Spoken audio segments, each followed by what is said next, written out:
نحمدہ ونصلی ونسلم علی رسولہ الکریم وعلی آلہ واصحابہ اجمعین اما بعد فاعوذ باللہ من الشیطان الرجیم بسم اللہ الرحمن الرحیم۔ ماہ رمضان مبارک جو نزول قرآن کا مہینہ ہے، اپنے قلوب کو نور قرآن سے منور کرنے کے سلسلے میں درس قرآن کا اس سال بھی الفرقان نیٹ ورک کی جانب سے اہتمام کیا گیا ہے۔ آج انشاءاللہ العزیز ہم سورہ بقرہ کی آیت نمبر 177 سے متعلق اور کچھ مزید منتخب آیات سے متعلق تشریح اور توضیح کو سماعت کریں گے۔ اللہ تعالی ہمیں نور قرآن سے اپنے قلوب کو منور کرنے کی توفیق عطا فرمائے۔ قرآن مجید برہان رشید میں اللہ تعالیٰ نے ارشاد فرمایا، لیس البر ان تولوا وجوہکم قبل المشرق والمغرب وَلَكِنَّ الْبِرَّ مَنْ آمَنَ بِاللَّهِ وَالْيَوْمِ الْآخِرِ وَالْمَلَائِكَةِ وَالْكِتَابِ وَالنَّبِيِّينَ وَآتَى الْمَالَ عَلَى حُبِّهِ ذَوِي الْقُرْبَى وَالْيَتَامَى وَالْمَسَاكِينِ وَابْنَ السَّبِيلِ وَالسَّائِلِينَ وَفِي الرِّقَابِ وَأَقَامَ الصَّلَاةَ وَآتَى الزَّكَاةَ وَالْمُوفُونَ بِعَهْدِهِمْ إِذَا عَاهَدُوا وَالصَّابِرِينَ فِي الْبَأْسَاءِ وَالضَّرَّاءِ وَحِينَ الْبَأْسِ اولئک الذین صدقوا واولئک هم المتقون۔ فرمایا کچھ اصل نیکی یہ نہیں ہے کہ تم اپنا رخ مشرق یا مغرب کی جانب کر لو، ہاں اصل نیکی یہ ہے کہ جو ایمان لائے اللہ پر اور قیامت پر اور فرشتوں پر اور کتاب پر اور پیغمبروں پر اور اللہ کی محبت میں اپنا عزیز مال عطا کرے رشتہ داروں کو اور یتیموں کو اور مساکین کو، مسکینوں کو اور راہگیروں کو، مسافروں کو اور سائلوں کو یعنی سوال کرنے والوں کو، اور گردنیں چھڑانے میں یعنی غلام آزاد کرنے میں، اور نماز قائم رکھے اور زکوٰۃ عطا کرے، اور اپنا قول پورا کرنے والے یعنی اپنا عہد پورا کرنے والے جب وہ عہد کریں، اور صبر کرنے والے مصیبت میں اور سختی میں اور جہاد کے وقت، یہی وہ لوگ ہیں جنہوں نے اپنی بات سچی کر دکھائی اور یہی لوگ پرہیزگار ہیں۔ تو اس آیت مبارکہ میں اللہ تبارک و تعالی نے پہلے عقائد کا ذکر فرمایا، پھر اس کے بعد اعمال کا ذکر فرمایا، اور نیکی کے 6 طریقوں کو اللہ تبارک و تعالی نے اس میں بیان فرمایا۔ اور سب سے بڑی نیکی کیا ہے؟ فرمایا کہ اصل نیکی تو یہ ہے کہ انسان اللہ پر ایمان لائے اور اس کی کتابوں پر ایمان لائے، نبیوں پر ایمان لائے، رسولوں پر ایمان لائے، اسی طرح فرشتوں کے اوپر ایمان لائے، یعنی عقائد کا اللہ تبارک و تعالی نے پہلے ذکر فرمایا۔ تو معلوم یہ ہوا کہ اعمال سے پہلے عقائد ہیں۔ مفسرین کرام نے لکھا، حضرت قتادہ رضی اللہ تعالیٰ عنہ کی سند سے یہ روایت نقل کی گئی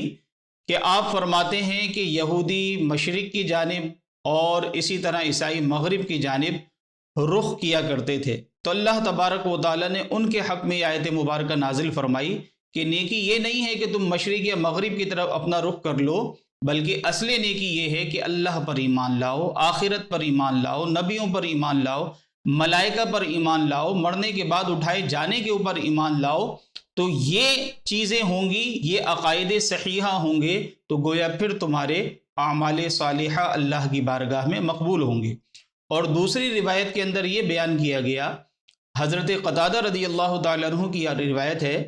وہ فرماتے ہیں کہ نبی کریم صلی اللہ علیہ وآلہ وسلم کی بارگاہ میں کسی سائل نے آ کے سوال کیا کہ یا رسول اللہ صلی اللہ علیہ وسلم، آپ مجھے نیکی کا طریقہ ارشاد فرما دیجئے۔ تو پھر نبی کریم علیہ السلام نے اس آیت مبارکہ کی اس سائل کے سامنے تلاوت فرمائی۔ تو معلوم یہ ہوا اصل نیکی یہ نہیں ہے کہ انسان صرف نماز پڑھ لے، بلکہ اصل نیکی یہ ہے کہ اس کے عقائد صحیح ہونے چاہیے، اللہ کے بارے میں کیا عقیدہ رکھنا ہے، توحید کے بارے میں ہمارا عقیدہ توحید کیا ہونا چاہیے، اللہ کے لیے کیا چیز واجب ہے اور اللہ کے لیے کن چیزوں سے تنزیہ اور اس کا مبرہ اور منزہ ہونا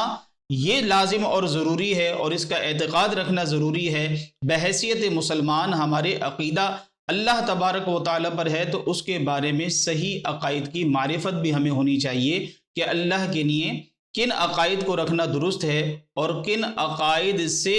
اللہ تبارک و تعالیٰ کو پاک اور منزہ ماننا چاہیے، جس طرح کے عیب اللہ تبارک و تعالیٰ کے لیے محال ہے، پھر اللہ کی جو ذات ہے اس کے بارے میں ہمیں کیا عقیدہ رکھنا چاہیے، اس کی صفات کتنی قسم کی ہیں، اس کے بارے میں ہمارا کیا عقیدہ ہونا چاہیے۔ اسی طرح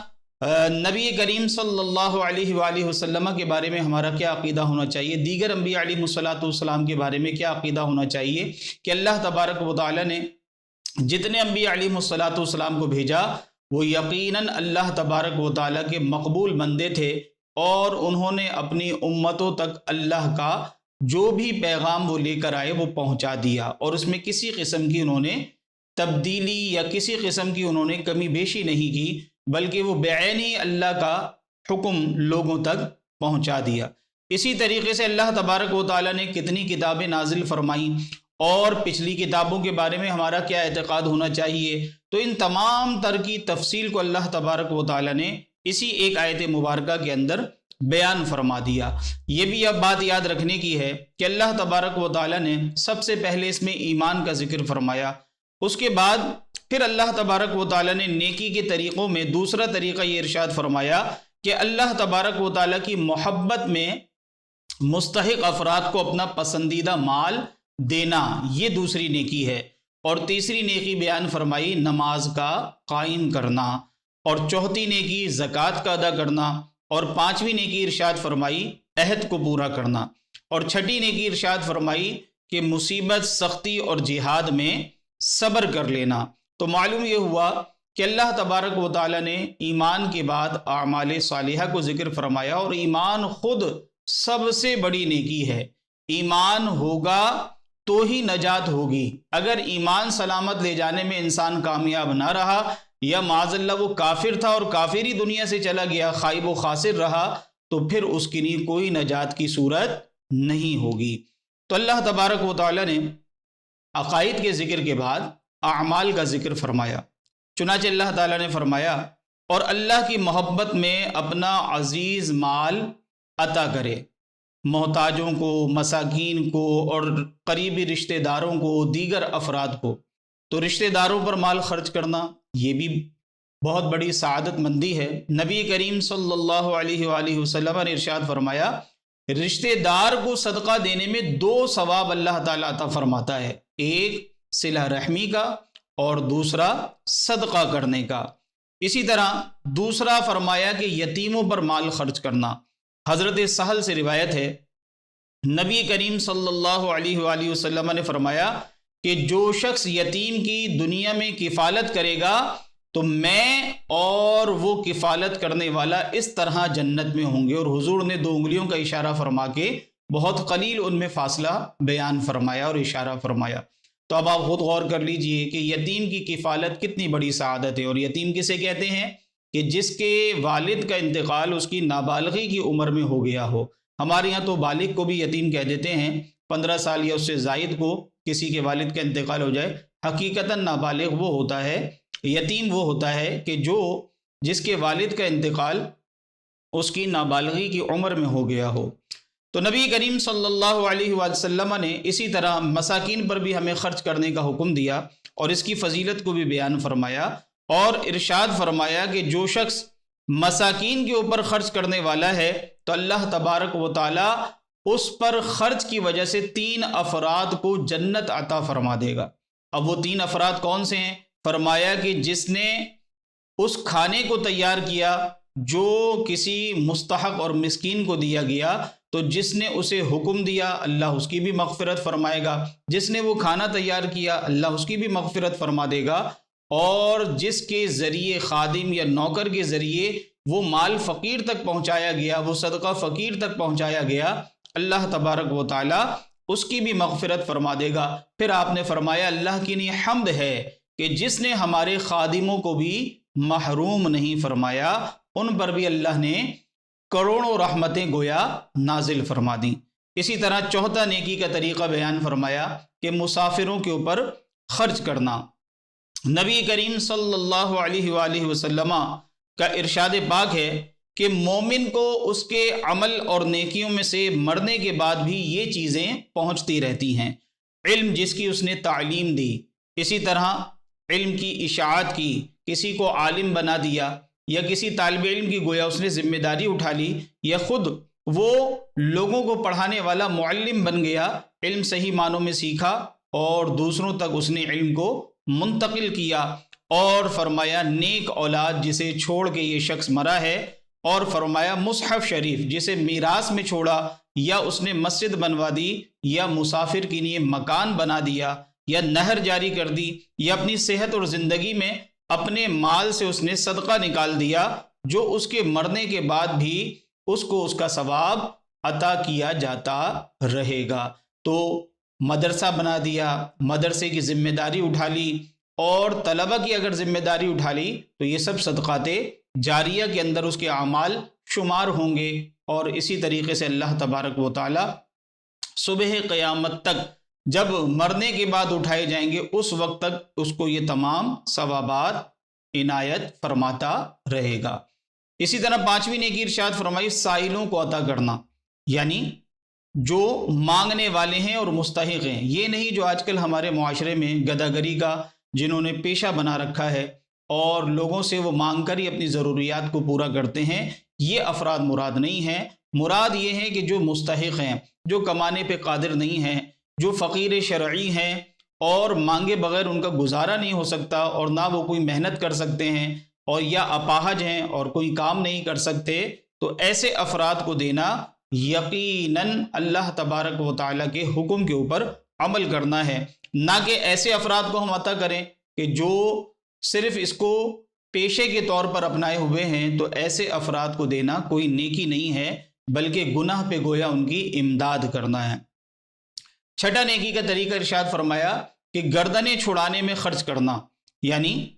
جو پہلے زمانے میں غلام ہوتے تھے تو ان غلاموں کی گردنیں آزاد کرنے کے لیے مال دینا، یا آقا نے کسی غلام کو مکاتب بنا لیا، مثلا کہہ دیا کہ تم 50,000 روپے کما کر لا دو تو تم میری جانب سے آزاد ہو، تو ایسے غلاموں کو ان کی مدد کر کے گویا ان کا یہ قرضہ ادا کر دینا تاکہ غلام آزاد ہو جائے، اس کو بھی اللہ تبارک و تعالیٰ نے نیکی کے اندر شمار فرمایا۔ اللہ تبارک و تعالیٰ نے دوسرے مقام پر ارشاد فرمایا لن تنالوا البر حتى تنفقوا مما تحبون، تم ہرگز بھلائی کو نہیں پا سکو گے یہاں تک کہ تم خرچ کرو اس میں سے جس سے تم محبت کرتے ہو، یعنی اپنی پسندیدہ چیز میں سے راہ خدا کے اندر خرچ کرو۔ حضرت ابو ہریرہ فرماتے ہیں ایک آدمی نبی کریم صلی اللہ علیہ وآلہ وسلم کی بارگاہ بے کس پناہ میں حاضر ہوا، عرض کیا یا رسول اللہ صلی اللہ علیہ وسلم کون سا صدقہ بہتر ہے؟ تو آپ نے ارشاد فرمایا جب تم تندرستی کی حالت میں صدقہ دو اور تمہیں خود مال کی ضرورت ہو اور تنگ دستی کا خوف بھی ہو اور مالداری کا اشتیاق بھی ہو، یہ نہ ہو کہ جان گلے میں آ کے جب پھنس جائے اور پھر بندہ کہے کہ میرا فلاں مال اتنا فلاں صدقہ جاریہ میں لگا دینا، فلاں مال فلاں کو دے دینا، کیونکہ اب اس کا فائدہ نہیں، یہ مال تو اب فلاں فلاں کا ہو چکا، یعنی مرض الموت جب آ گیا تو پھر ورثہ کا حق مال کے اندر ثابت ہو چکا ہے۔ پھر اللہ تبارک و تعالیٰ نے فرمایا وَأَقَامَ الصَّلَاةَ وَآتَى الزَّكَاةَ، یعنی وہ نماز قائم کرتے ہیں اور زکوٰۃ کو ادا کرتے ہیں، وَالْمُوفُونَ بِعَهْدِهِمْ، اور اپنے عہد کو پورا کرنے والے ہیں، یعنی نیکی کا یہ طریقہ بھی بیان فرمایا کہ اپنے عہد کو پورا کرنے والے، اب وہ خواہ عہد اللہ سے کیا ہو یا وہ عہد ماں باپ سے کیا ہو یا وہ عہد کسی مسلمان سے کیا ہو، جو بھی وعدہ انسان نے کیا ہے تو اسے پورا کرنا چاہیے، اپنے عہد کی پاسداری کرنی چاہیے۔ اور آخر میں فرمایا والصابرین فی الباساء والضراء وحین الباس، اور مصیبت اور سختی میں اور جہاد کے وقت صبر کرنے والے، یعنی چھٹا حصہ اس میں یہ بیان فرمایا نیکی کا طریقہ کہ فقر و فاقہ، بیماری کی مصیبت اور سختی میں، راہ خدا میں ہونے والی جنگ میں قتال کے وقت صبر کرنے والے، تو فرمایا اولئک الذین صدقوا، یہی لوگ سچے ہیں، واولئک هم المتقون، اور یہی لوگ پرہیزگار ہیں۔ مفسرین نے فرمایا یہ وہ عظیم آیت ہے کہ جس کے اوپر انسان اگر عمل کر لے تو یہ ایک آیت ہی اس کے لیے کفایت کرنے والی ہے، اور مومن کامل کی جو صفات ایک مسلمان کے اندر ہونی چاہیے ان کا گویا اس کے اندر اللہ تبارک و تعالیٰ نے تذکرہ فرما دیا ہے۔ فرمایا کہ یا ایھا الذین آمنوا انفقوا مما رزقناکم من قبل ان یأتی یوم لا بیع فیہ ولا خلۃ ولا شفاعۃ والکافرون هم الظالمون۔ فرمایا اے ایمان والوں، اللہ کی راہ میں ہمارے دیے ہوئے میں سے خرچ کرو، وہ دن آنے سے پہلے جس میں خرید و فروخت نہیں ہوگی، یعنی محشر کا روز جس میں انسان خرید و فروخت نہیں کر سکے گا، نہ نیکیاں خرید سکے گا، نہ ہی کوئی اور عمل خرید سکے گا، کیونکہ وہاں درہم اور دنانیر وغیرہ نہیں ہوں گے۔ اور فرمایا نہ کافروں کے لیے دوستی ہوگی اور نہ شفاعت، اور کافر خود ہی ظالم ہیں۔ تو اس آیت مبارکہ کے اندر ہمیں فکر دلائی گئی کہ ہم دنیا میں راہ خدا عز و جل کے اندر خرچ کریں، نیک کاموں کے اندر اپنا مال خرچ کریں، اور ثواب جاریہ کے کاموں میں اپنا مال لگا کے اپنے لیے آخرت کا ذخیرہ اکٹھا کریں، کیونکہ قیامت کا دن بڑی ہیبت والا ہے۔ اس دن نہ مال کسی کو فائدہ دے گا، نہ ہی دوستیاں فائدہ دیں گی، اور بلکہ ماں باپ بھی ایک دوسرے سے، اولاد سے جدا ہو جائیں گے۔ ہاں، اس دن دوسرے مقام پہ بیان فرمایا کہ جو دوستی کام آنے والی ہے وہ کون سی ہوگی؟ فرمایا الاخلاء یومئذ بعضهم لبعض عدو الا المتقین۔ فرمایا پرہیزگاروں کے علاوہ اس دن گہرے دوست ایک دوسرے کے دشمن ہو جائیں گے، یعنی گہرے دوست دشمن ہوں گے، لیکن پرہیزگاروں کا استثناء فرما دیا کہ پرہیزگار دوستیاں، پرہیزگاروں کی صحبتیں گویا قیامت کے دن بھی کام آنے والی ہیں، اور کافروں کے لیے کوئی شفاعت نہیں ہوگی۔ لیکن اللہ تعالیٰ نے آیت الکرسی میں اس آیت کے بعد میں ارشاد فرما دیا مگر جسے اللہ اذن عطا فرما دے۔ تو جو معذون فی ہیں، جنہیں اس بارے میں اجازت دی جائے گی قیامت کے دن، تو وہ شفاعت کریں گے، جیسے حضرات انبیاء علیہ الصلاۃ اولیاء کاملین اللہ کی عطا سے شفاعت فرمائیں گے۔ اسی طرح علماء، حدیث میں آیا کہ بروز قیامت ایک شخص کو اللہ تبارک و تعالیٰ ایک عالم کی سفارش سے اس لیے بخشش و مغفرت عطا فرما دے گا کہ جس نے کسی عالم دین کو وضو کرایا ہوگا، یعنی اس نے چھوٹی سی خدمت سر انجام دی ہوگی، تو اللہ تعالیٰ اس کو اتنا بہتر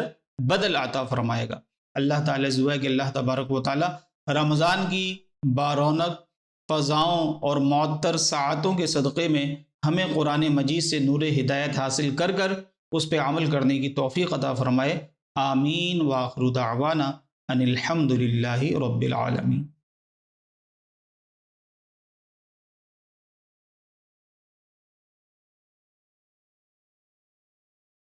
الحمد للہ رب العالمین والصلاة والسلام علی سید الانبیاء والمرسلین، اما بعد فاعوذ باللہ من الشیطان الرجیم، بسم اللہ الرحمن الرحیم۔ جتنے بھی ہمارے بہن بھائی پوری دنیا میں ہمیں اس وقت دیکھ رہے ہیں، سب کو السلام علیکم ورحمۃ اللہ وبرکاتہ ومغفرتہ۔ الحمدللہ رمضان کا مبارک اور متبرک مہینہ ہمارے درمیان موجود ہے، اور حسب سابق خلاصہ تراویح آپ کی خدمت میں پیش کیا جا رہا ہے۔ مجھ سے پہلے علامہ ناصر صاحب نے سورہ بقرہ کی کچھ آیات پر کلام کیا، میں بھی 2 آیات پر انشاءاللہ کلام عرض کروں گا۔ پہلی تو جو معروف آیات ہیں جو روزے سے متعلق ہیں، آیت نمبر 183 اور 184۔ اللہ تعالیٰ فرماتا ہے یا ایھا الذین آمنوا، اے ایمان والو، کتب علیکم الصیام، فرض کیے گئے تم پر روزے، کما کتب علی الذین من قبلکم، جیسے تم سے پہلے والوں پر فرض کیے گئے تھے، لعلکم تتقون، تاکہ تم پرہیزگار ہو جاؤ۔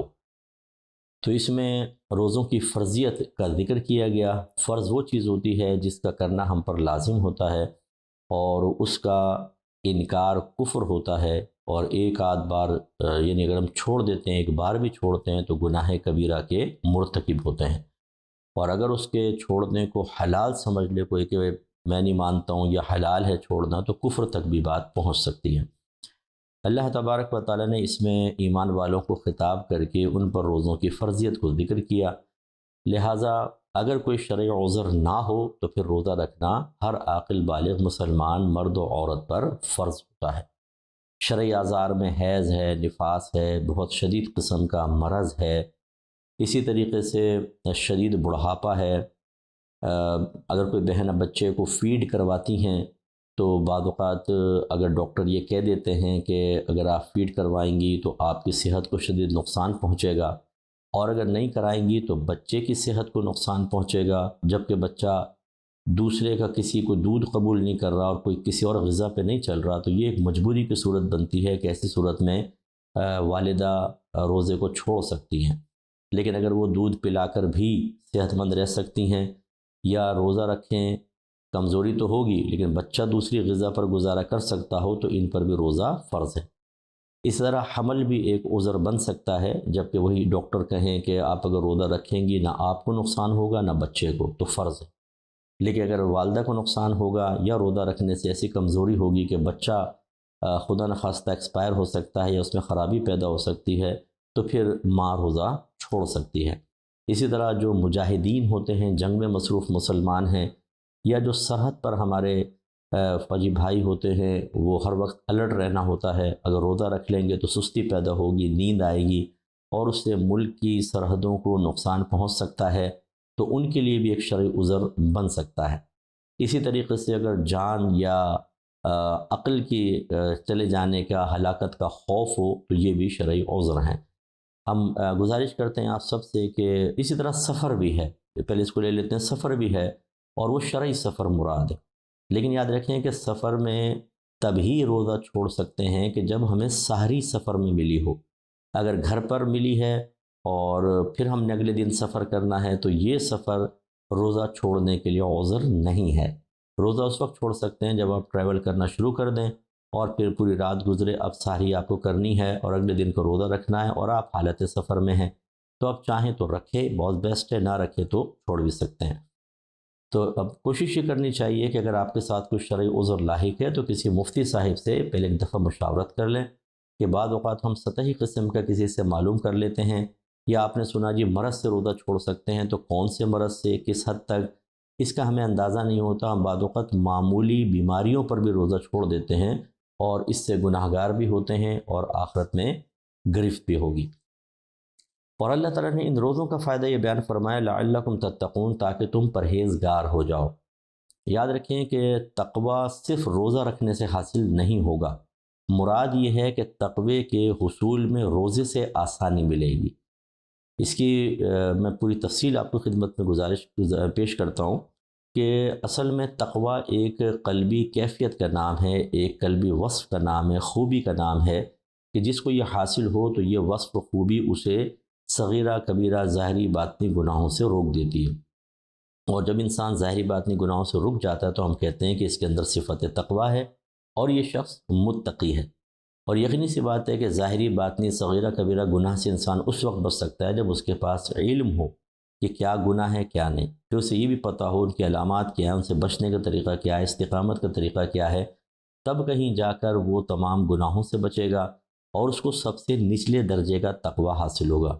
کیونکہ تقوی کے اور بھی منازل و مدارج ہیں جو خواص کا تقوی ہوتا ہے جیسے، تو کم از کم عوامی تقوی یہ ہے کہ ہر قسم کے صغیرہ کبیرہ ظاہری باطنی گناہ سے انسان اپنے آپ کو بچائے۔ فی زبان اگر یہ تقوی بھی حاصل ہو جائے تو بہت بڑی بات ہے۔ تو کیا اگر کوئی شخص جاہل ہے، اس نے بالکل علم نہیں سیکھا، اسے گناہوں کی معرفت حاصل نہیں ہے، تو کیا صرف روزہ رکھ کر یہ اس کو تقوی حاصل ہو جائے گا کہ وہ ہر صغیرہ کبیرہ ظاہری باطنی گناہ سے بچ سکے؟ نہیں۔ تو اسی لیے ہم آپ کو عرض کر رہے ہیں کہ قرآن کی صرف ظاہر کو نہ لیں، بلکہ قرآن کے ہر ظاہر کے اندر پیچھے ایک پوشیدہ تفصیل ہوتی ہے جس کو آپ تفسیر سے معلوم کرتے ہیں یا علماء سے معلوم کر سکتے ہیں۔ چنانچہ اب اللہ تعالیٰ کا مقصود یہ ہے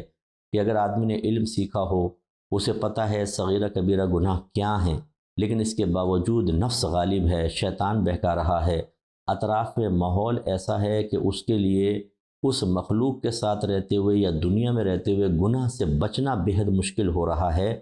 اس وقت اگر وہ روزہ رکھتا ہے یا رمضان کے 30 روزے رکھتا ہے تو اسے ان گناہوں سے بچنا آسان ہو جاتا ہے، یہ مراد ہے۔ اور آپ دیکھیں جو اشخاص جو ہمارے ینگسٹرز تھوڑا بھی خوف خدا رکھتے ہیں، وہ جب روزہ رکھتے ہیں تو اندر سے ایک مطلب ان کو شرمندگی ہوتی ہے، ایک ندامت ہوتی ہے، اگر وہ خطا کی طرف بڑھیں کہ یار روزہ رکھا ہوا ہے، یہ نہیں کرنا چاہیے، اسی طرح رمضان کا احترام اسے روزہ کھولنے کے بعد بھی گناہ سے روکتا ہے، اور شیاطین ویسے بند ہوتے ہیں، تو پھر انسان کے لیے گناہ سے بچنا آسان سے آسان تر ہوتا چلا جاتا ہے۔ تو اس چیز کو سمجھیے، لہٰذا اب آیت پہ کوئی اعتراض نہیں رہے گا کہ کوئی شخص یہ کہے کہ جی ہم نے تو عرصے دراز سے روزے رکھے ہیں لیکن ہمیں تو تقویٰ حاصل نہیں، ہم تو صغیرہ کبیرہ ظاہری باطنی گناہوں میں ملوث ہیں۔ بھئی یہ اس وجہ سے آپ ملوث ہیں کہ آپ نے علم نہیں سیکھا۔ سب سے پہلے تو آپ کو گناہوں کی معرفت ہونی چاہیے تھی، اب دوسرا اسٹیپ تھا ان سے بچنا، اپنے آپ کو ان گناہوں کے ارتکاب سے روکنا، اور اس کے لیے معاون پھر روزے ہوتے ہیں۔ آگے اللہ نے ارشاد فرمایا ایام معدودات، یہ گنتی کے چند دن ہیں، یعنی کوئی بہت زیادہ تمہیں پورے سال روزے کو رکھنا ہے۔ حالانکہ نبی کریم صلی اللہ علیہ وسلم فرماتے ہیں کہ اگر میری امت جانتی کہ رمضان میں کیا ہے تو وہ تمنا کرتی کہ پورا سال ہی رمضان ہوتا، یعنی پورے سال کے روزے فرض ہوتے۔ اتنی اس میں ان میں برکات اللہ نے رکھی ہیں، طبی لحاظ سے، صحت کے اعتبار سے، دنیاوی لحاظ سے اور اخروی لحاظ سے۔ اور اللہ نے ہم پہ بڑا کرم فرمایا کہ پورے سال نہیں بلکہ صرف 30 دن یا 29 دن ہمیں روزے رکھنے ہیں، اور بہت ہی مختصر وقت میں ہمیں کھانا پینا اور جسمانی تعلق سے دور رہنا ہے، تھوڑا محتاط زندگی گزارنی ہے بس، اور اتنا انعام۔ تو اس لیے اللہ نے فرمایا یہ چند دن ہیں۔ فمن کان منکم مریضا، پھر جو تم میں سے کوئی مریض ہو، او علی سفر، یا وہ سفر پر ہو، وعدۃ من ایام اخر، تو پھر دوسرے دنوں میں گنتی پوری کرنا ہے، یعنی پھر آپ سفر میں روزہ چھوڑ سکتے ہیں۔ اگر حالت مرض بہت شدید ہے، روزہ رکھنا شدید باعث تکلیف ہے، مرض بڑھ جائے گا، دیر میں ٹھیک ہوگا، تو انسان وقتی طور پہ روزے چھوڑ دے، اور دوسرے دنوں میں یعنی رمضان کے بعد آئندہ زندگی میں جتنی جلدی ممکن ہو سکے اس کی قضا ادا کر لے۔ وعلی الذین یطیقونہ فدیۃ طعام مسکین، اور وہ لوگ جو روزے کی بالکل طاقت نہ رکھتے ہوں ان پر ایک مسکین کو کھانا کھلانے کا فدیہ، کھانا کھلانے کی صورت میں فدیہ لازم ہے۔ یاد رکھیں کہ اگر کوئی وقتی طور پہ روزہ نہیں رکھ سکتا لیکن آئندہ زندگی میں صحت کی امید ہے تو فدیہ کافی نہیں ہوگا، اسے آئندہ صحت کا انتظار کرنا ہوگا، جب صحت مند ہو جائے تو قضا ہی کرنی ہوگی۔ ہاں اگر کوئی ایسا ہے کہ ڈاکٹر کہتے ہیں کہ اب آپ کبھی روزہ نہیں رکھ سکتے کیونکہ ایسی حالت ہے کہ ابھی رکھیں یا بعد میں یہ بیماری دائمی ہے آپ نہیں رکھ سکیں گے، ایسے شیخ فانی ہوں، کوئی بہت ہی بوڑھے شخص ہیں کہ اب وہ نقاہت بہت ہے، کمزوری بہت ہے، نہ ابھی روزہ رکھ سکتے ہیں نہ آئندہ امید ہے، تو وہ پھر روزے کا فدیہ دے سکتے ہیں۔ اور یہ طعام و مسکین بیان فرمائے، اس کو آسان الفاظ میں سمجھ لیں کہ ایک صدقہ فطر کی مقدار ہمیں صدقہ کرنا ہوتا ہے، وہ ایک روزے کا فدیہ بن جاتا ہے، جو آج کل 200 روپے تقریباً بنتے ہیں، تو پورے روزوں کا حساب کر کے وہ فدیہ دے سکتے ہیں۔ اور یہ وہیں دے سکتے ہیں جہاں زکوٰۃ دے سکتے ہیں۔ جتنے بھی صدقات واجبہ ہوتے ہیں، چاہے وہ زکوٰۃ کی صورت میں ہوں، فدیے کی صورت میں ہوں، کفارے کی صورت میں ہوں، منت مانی تھی اس کی صورت میں ہوں، ان کا مصرف مخصوص ہوتے ہیں۔ جو زکوٰۃ کے ہوتے ہیں وہ آپ ملاحظہ کر سکتے ہیں، چاہیں تو یوٹیوب پہ جا کے لکھیے گا زکوٰۃ کا بیان بائی مفتی اکمل، اس میں تفصیل آپ کو معلوم ہو جائے گی۔ لیکن اللہ تعالیٰ فرماتا ہے فمن تطوع خیرا فہو خیر لہ، پھر جو نیکی کرے تو اس کے لیے یہ بہتر ہے، یعنی جو روزے رکھے دیگر چیزیں اس کے لیے بہتر ہے۔ اور سفر کے بارے میں خاص فرمایا وَأَن تَصُومُوا خَيْرٌ لَكُمْ إِن كُنتُمْ تَعْلَمُونَ، اور یہ کہ روزہ رکھنا بہتر ہے تمہارے لیے اگر تم علم رکھتے ہو۔ تو اگر کوئی حالت سفر میں ہے روزہ چھوڑ تو سکتا ہے، لیکن اگر آپ کا سفر بڑا آرام دہ ہے تو بہتر ہے کہ روزہ رکھ لیا جائے، چھوڑا نہ جائے۔ اس کے بعد اگلی ہے 195 نمبر آیت، بس اس پر ہم کلام کریں گے۔ اللہ تعالیٰ نے فرمایا وَأَنفِقُوا فِي سَبِيلِ اللَّهِ، اور اللہ تعالیٰ کے راستے میں خرچ کرو۔ اللہ کے راستے میں خرچ کرنے کا مطلب ہر وہ مقام کے جس میں خرچ کرنا اللہ کی رضا حاصل کروا سکتا ہے، اس مقام پر خرچ کرو۔ اب یہ خرچ کرنا دو طرح کا ہوتا ہے، ایک تو ہم پہ لازم ہوتا ہے، جیسے ابھی میں نے عرض کیا زکوٰۃ ہے، صدقات فطر ہیں، قربانی ہے، اس میں بھی ہمارا اخراجات ہوتے ہیں، حج میں بھی ہوتے ہیں، لیکن یہاں پر یہ صدقات وغیرہ کے بارے میں زکوٰۃ ہے، فطرہ ہے، اور اگر منت مانی تھی مال خرچ کرنے کی وہ ہے، یا یہ سے فدیہ وغیرہ ہیں، یہ خرچ کرنا۔ اور اس کے علاوہ پھر نفلی ہوتا ہے، اس میں کوئی مقدار مقرر نہیں ہے، اس میں سختی نہیں ہے، کریں گے تو فائدہ ثواب پائیں گے، نہیں کریں گے تو گناہ گار نہیں ہوں گے۔ لیکن یہ تفصیل ضرور یاد رہے کہ اللہ تعالیٰ کی بارگاہ میں جب آپ صدقہ دیتے ہیں تو گویا کہ ایک ہدیہ اور تحفہ جیسے پیش کر رہے ہوں، تو وہ طیب مال سے ہی ہونا چاہیے۔ حرام مال کی گندگی کے ساتھ کوئی چیز کسی کے سامنے پیش کرنا قطعاً غیر مناسب، بلکہ اگر حرام قطعی ہو، یعنی حرام قطعی جس کی حرمت، جس کا حرام ہونا قرآن کی واضح آیات سے ثابت ہو، جیسے چوری یا سود، رشوت، اگر یہ اس طرح کا مال حاصل ہوا اور کوئی ثواب کی نیت سے خرچ کر دے تو علماء نے فرمایا وہ دائرہ اسلام سے خارج ہوگا، اسے تجدید ایمان اور تجدید نکاح کرنا ہوگا، کیونکہ یہ بہت بڑی بے ادبی ہے کہ اللہ کی بارگاہ میں اتنا گندا مال دیا جائے۔ تو ایک تو یہ رزق حلال سے کمائیں، پھر وہ مقام جو اللہ نے فرمایا اللہ کے راستے میں خرچ کرو، تو راستہ کیا ہے وہ اچھی طریقے سے سمجھ لینا چاہیے۔ جیسے آپ نے سب سے بیسٹ جو ہے وہ میں کہتا ہوں کہ آپ دینی اداروں کو دیں جس میں اچھے بچے تیار ہو رہے ہوں، علم پڑھ رہے ہوں، عالم ہوں، مفتی بن رہے ہوں، وہاں پر آپ دیں۔ اسی طرح مساجد جہاں پہ واقعی انتظامیہ بہت صاحب علم ہو اور واقعی دین کا اچھا اس مسجد میں کام ہو رہا ہو، اور وہاں پر لڑائی جھگڑے فتنہ فساد کی فضا نہ ہو، تاکہ آپ کا پیسہ ضائع نہ ہو، یا ضائع نہ ہو تو یوں کہ ثواب بہت کم ہو۔ تو اس لیے اچھی جگہ پر پہلے مشورہ کر کے دینا چاہیے۔ یوں ہی غریب کی مدد کرنا یہ بھی اسی میں آتا ہے، اور دینی کتابیں کسی کو لے کر دے دینا، اور مالی سپورٹ فراہم کرنا، راشن ڈلوا دینا وغیرہ وغیرہ، یہ سب انفقوا فی سبیل اللہ کے تحت ہی آتا ہے۔ اور جیسے میں نے عرض کیا، اعادہ کر دیتا ہوں کہ سب سے بیسٹ جو ہے فی زمانہ وہ دین کی خدمت میں خرچ کرنا ہے۔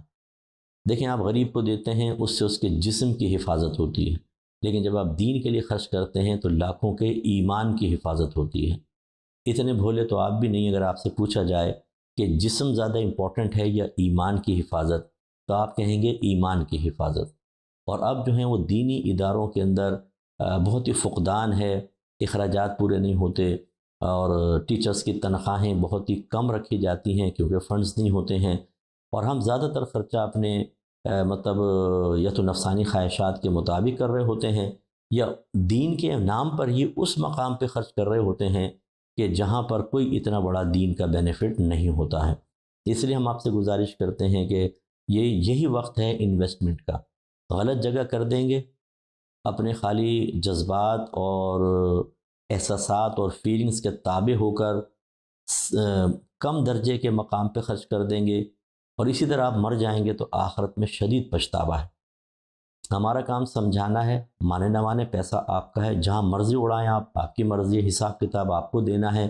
یا حسرت میں آپ مبتلا ہوں گے۔ لیکن ایز اے اسکالر، ایک مربی کی حیثیت سے کہ ہم تربیت کرتے ہیں، ہم اچھے مشیر بننے کی کوشش کرتے ہیں کہ شرعی آپ کو مشورہ دیتے ہیں، کوشش کیجئے کہ جس ادارے میں دینی بچے پڑھ رہے ہوں، اہل سنت کا ادارہ ہو، دینی بچے پڑھ رہے ہوں اور محنت سے پڑھ رہے ہوں، وہاں پڑھ دیں، عالم بنائیں، مفتی بنائیں، تاکہ اس سے لیڈر بنیں، اچھے معتدل،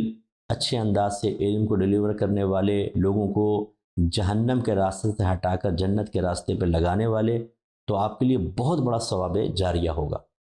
اگر آپ چاہیں تو آپ ہماری اکیڈمی میں بھی اپنے ثواب جاریہ کے لیے تعاون کر سکتے ہیں، جیسے ہماری بڑی اکیڈمی بن رہی ہے اسی کنسٹرکشن کے اندر، یا موجودہ اکیڈمی کے اندر آپ عالم بنائیں، مفتی بنائیں۔ جیسے ہمارے الفرقان اسکالرز اکیڈمی میں 99.99% بچہ جو ہے وہ سٹی کا بچہ ہے، ویل ایجوکیٹڈ ہے، اور ماشاءاللہ ہم ہر طرح کی تربیت کی کوشش کرتے ہیں کہ صرف علم ہی نہ دیں بلکہ ساتھ ساتھ بیان کرنا بھی آئے، لکھنا آئے، وہ تحریر کریں، وہ فتاویٰ لکھیں، اچھے مدرس بنیں،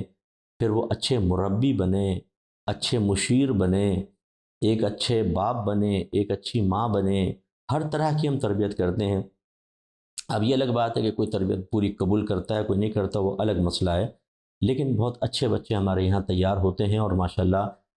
ایک وقت آئے گا کہ آپ یہ دیکھیں گے کہ یہی بچے معاشرے میں بڑے بڑے کام کر رہے ہوں گے۔ اب بھی جو ہمارے شاگرد فارغ ہوتے ہیں ماشاءاللہ اپنی اکیڈمیز کھول رہے ہیں اور دین کی خدمت کا فریضہ سر انجام دے رہے ہیں۔ ہو سکے اس میں آپ کریں، اور ضروری نہیں کہ ہمارے ساتھ جہاں اہل سنت کے ادارے ہیں وہاں پر، لیکن ہمارے یہاں اگر کریں گے تو ہمیں یہ اطمینان ہے کہ ہم اچھا کام کر رہے ہیں، اور آپ بھی بالکل ٹرسٹ کر کے کر سکتے ہیں۔ تو یہ مشورہ ہے، بہرحال آپ کی مرضی ہے۔ اور اسی طرح اللہ تعالیٰ نے فرمایا وَلَا تُلْقُوا بِأَيْدِيكُمْ إِلَى التَّهْلُكَةِ، اور اپنے آپ کو خود کو ہلاکت میں مبتلا نہ کرو۔ اس میں خودکشی کی بھی نفی ہے کہ خود کو ہلاک مت کرو۔ اسی طرح ایسے کھیل کھیلنا کہ جس میں جان جانے کا اندیشہ ہو، جیسے کوئی ناراض نہ ہو، یہ چوٹی سر کر رہے ہیں صاحب، اتنے رسک ہوتا ہے، کچھ امتحانی پاؤں پھسلا مر گئے، بعض تو مر کے برف میں دب گئے، پتہ نہیں چلا کئی سال بعد لاشیں نکلتی ہیں۔ اس طرح کے رسکی کھیل، یوں ہی کار ریسنگ کہ جس میں 200 250 300 میل فی گھنٹے کی رفتار سے گاڑی چل رہی ہے کہ ذرا سی بس مسٹیک ہوئی نہیں کہ پرخچے اڑ گئے گاڑی کے، بعض اوقات تو مر بھی جاتے ہیں، اگرچہ سیفٹی کے لیے وہ کافی چیزیں کرتے ہیں۔ اسی طریقے سے باکسنگ وغیرہ،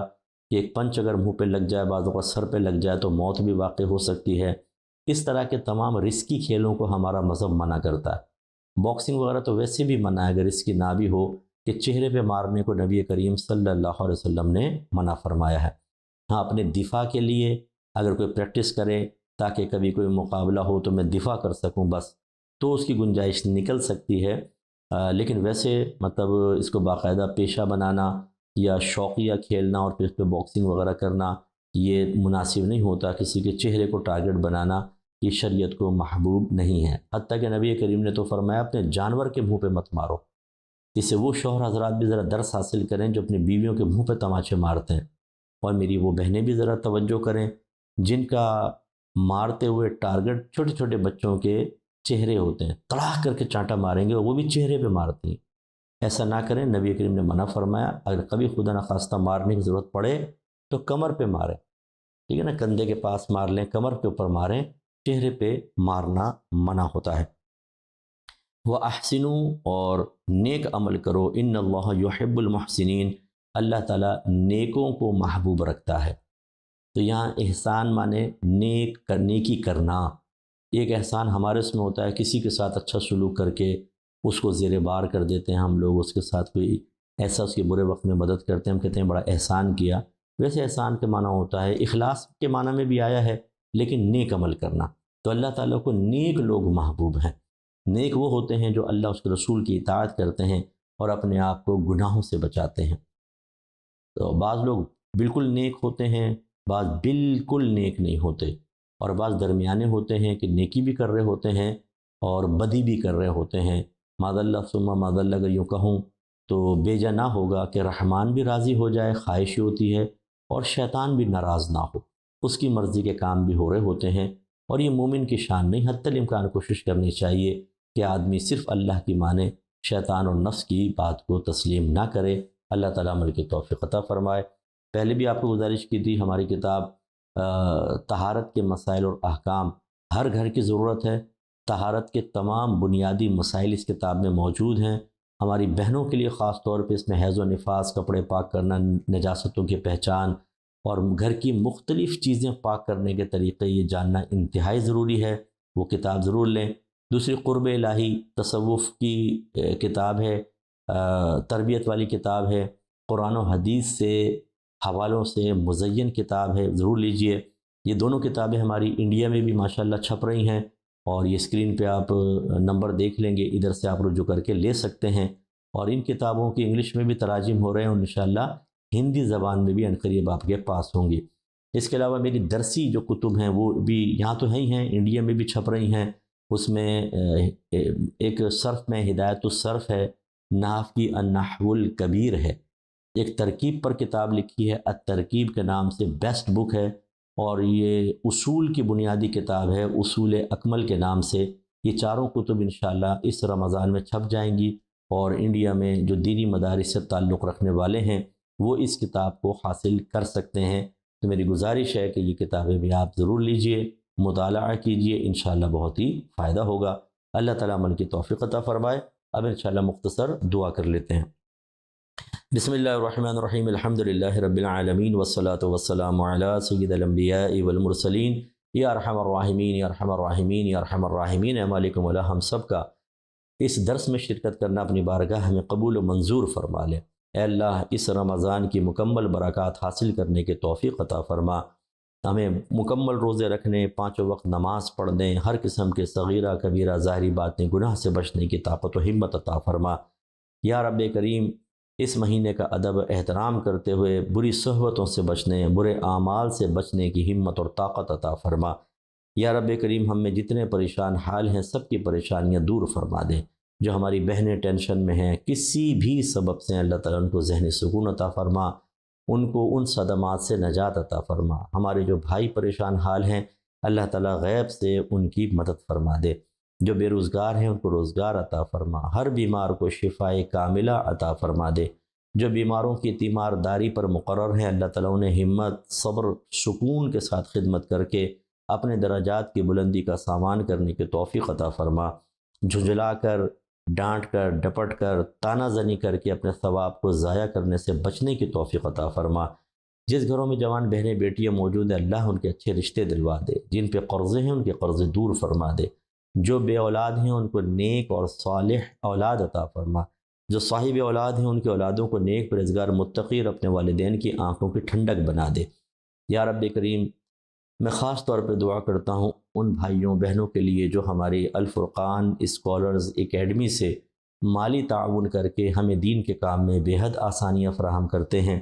اے اللہ تعالیٰ ان کے علم، عمر میں، روحانی قوتوں میں، درجات میں، رزق حلال میں، کاروبار میں، صحت میں، عمل میں بے حد برکت عطا فرما۔ مالک مولا ان کو دنیا اور آخرت کی ہر قسم کی بدنامی سے اور زوال نعمت سے محفوظ فرما۔ ان کے گھر میں امن، سکون، پیار، محبت کا ماحول بنا دے۔ لڑائی جھگڑے، فتنہ فساد، اختلاف رائے سے دور فرما۔ اے اللہ تعالیٰ اگر یہ زوجین ہیں تو آپس میں بے حد محبت عطا فرما۔ اگر اولاد اور ماں باپ ہیں تو اللہ تعالیٰ اولاد کو فرما بردار، ماں باپ کو شفقت کرنے والا بنا۔ اے پاک پروردگار ان کے ہر مسئلے کو غیب سے حل فرما۔ انہیں حاسدوں کے حسد، شریروں کے شر، دشمنوں کی دشمنی، ناگہانی آفات، جادو ٹونے، آسیب، نظر بد سے محفوظ فرما دے۔ یا رب کریم جس طرح ہم سب اس درس میں شریک ہوئے جنت الفردوس میں نبی کریم صلی اللہ علیہ وسلم کی خصوصی مجالس میں شرکت کرنے کی توفیق عطا فرمانا۔ یا رب کریم ہماری تمام دعائیں ہر مسلمان بھائی، ہر مسلمان بہن کے حق میں بھی قبول و منظور فرما لے۔ صلی اللہ تعالی علی خیر خلقہ و نور عرشہ سیدنا و مولانا محمد وعلی آلہ وصحبہ اجمعین برحمتک یا ارحم